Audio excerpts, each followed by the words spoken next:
Hi, this is Sean Carney, the president of 40 Days for Life, and today I just have some great news. And we need good news in our culture and with everything going on right now. And I just have the feel-good story of the Fall 40 Days for Life campaign that just happened. So I look forward to sharing it with you on today's video blog.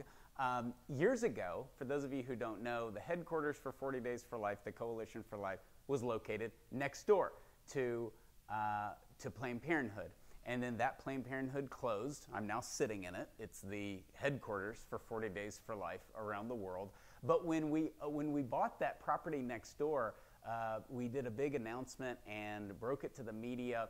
And Planned Parenthood was cited saying they'll never offer services. They won't, they'll never do any services. They're just activists. They don't want to compete with us. And only one person, Abby Johnson, said, no, I bet they do services. And that was just, about 6 months before her conversion. And we did. We opened and we put up a big sign that said free pregnancy tests. And we eventually had limited ultrasound capabilities and have done what is now such a great trend thanks to the wonderful pregnancy resource centers across the country that move in next to abortion facilities. It is very, very effective, and it certainly helped close this facility, which closed just a couple of years later after we moved in next door, and then eventually we obviously moved in, and this is our headquarters. So that has happened again in another location, an unlikely location, and in Napa, California. Napa is a very hostile place towards the pro-life movement. We have had years, over 10 years of 40 Days for Life campaigns there. It was brought there by a wonderful, holy man, a retired Army colonel, Ron Maxson, who is loved by everybody. He's just somebody that you're drawn to. Everybody loves him, not just his kids and his probably 100 or 200 grandkids that he has now at this point, but everybody who comes into contact. And I've been at his vigil site many times over the years, and I remember one time just hostile people. One hostile guy coming up to him who was clearly zapped up on drugs, and Ron was just so loving and so patient with him. And he just really, really has a heart for people and more importantly, a heart for God. And that's evident with everybody who's ever met him. He is a great soul. And he told me years ago, one day we're going to get that building next door to Planned Parenthood and open up a pregnancy resource center. And that day came. I just got back from Napa. I told him, if you ever do that, I'll come up, and I'll come up for the announcement or whatever you want me to do, and we'll celebrate. And that is exactly what we did. We were able to kick off and announce this great victory that the 40 Days for Life team in Napa, California accomplished by opening the Napa Women's Center right next door to Planned Parenthood. And you don't need me to tell you that that's a hostile place. I went up there and I visited.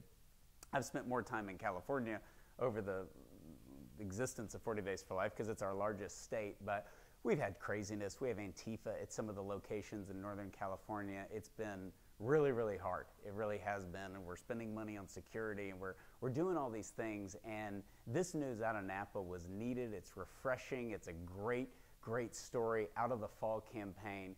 And to see these wonderful men, Ron Maxson, the retired Army colonel, Howard is his partner in crime up there. He's a retired Air Force colonel, Tony Ryan. These are just true men of God that just kept going. And it's a great lesson in fortitude for everybody participating in 40 Days for Life. You have no idea how God is going to use your small or large efforts. And we dedicated we announced the center going up and had a celebration. But I also went to the vigil, and it just comes full circle because at the vigil I met Ava, who is a former Planned Parenthood worker at that location.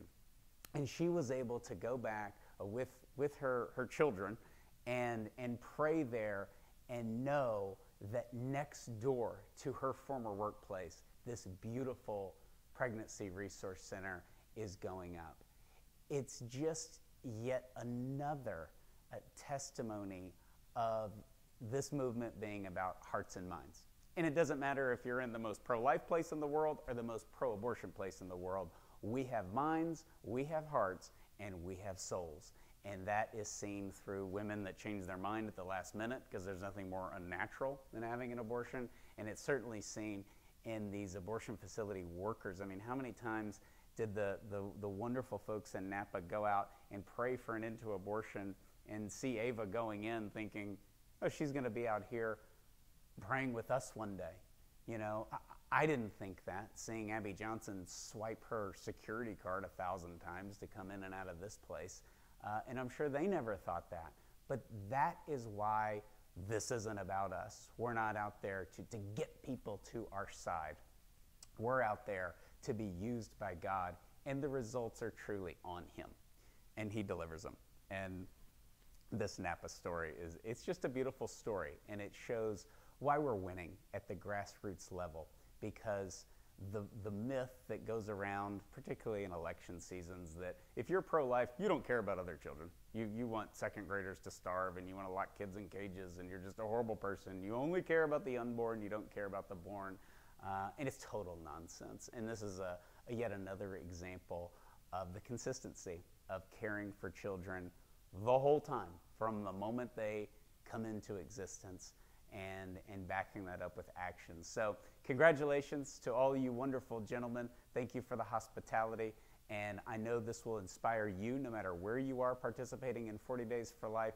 This is just a great story and a great testament. No matter where you are in your campaign, whether you're struggling to fill your hours, although we've seen record turnouts this fall at 40 Days for Life vigils. But if you're struggling to fill your hours, if you don't feel like you're having an impact, just keep going. If they can do this in Napa, California, then you can help end abortion where you live. And so it's another beautiful witness to the reality of Luke 1:37. With God, all things are possible.